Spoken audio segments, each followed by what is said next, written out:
عايز استحمى يا ابويا. يا عم يا بارد، نام ازاي انت كده؟ مش فاهم انا.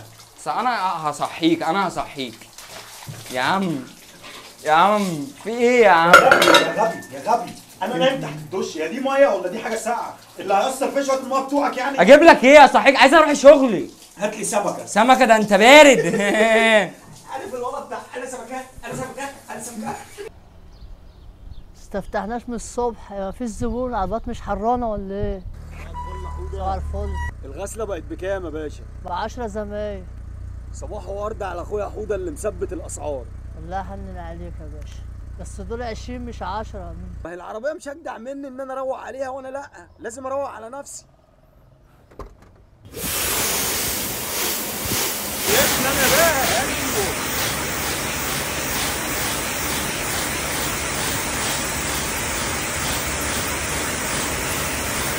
الله يبارك لك. الله يبارك لك.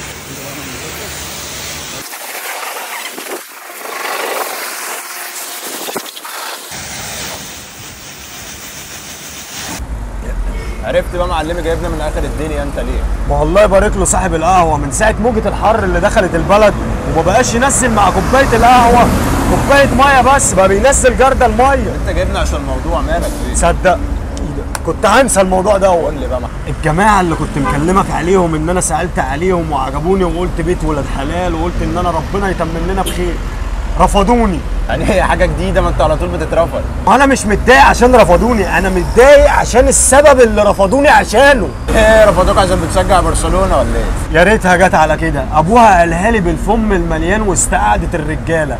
انت مش هتقدر تعيش بنت في المستوى اللي هي عايشه فيه. ما صدقوا نفسهم اللي هم من سموحه دول بيتمحكوا في سموحه. ما هو العيب مش في المنطقه، العيب على اللي داير في المنطقه. ايه اللي داير؟ ابوها لما جه يسال علينا في المنطقه عرف ان عندنا النور بيقطع 3 ساعات وعندهم هم بيقطع ساعتين.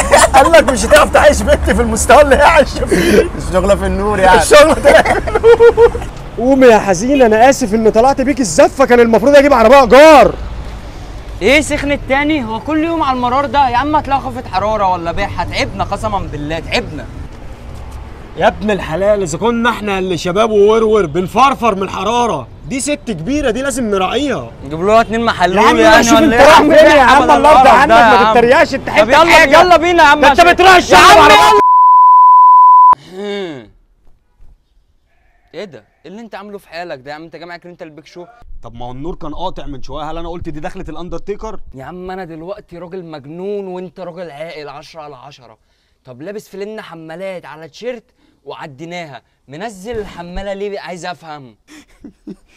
مش جاي معاك المنظر؟ ها يا عم عديها مع اللي عديتها، احسبها تخفيف حمالات. بقول لكم ايه الحل السحري عشان تفتحوها على البحر؟ تشتروا مروحه. هي مش كانت تشتري كلب؟ هو في حاجه بتفضل على حالها يا جدعان؟ تشتروا مروحه بتهوي.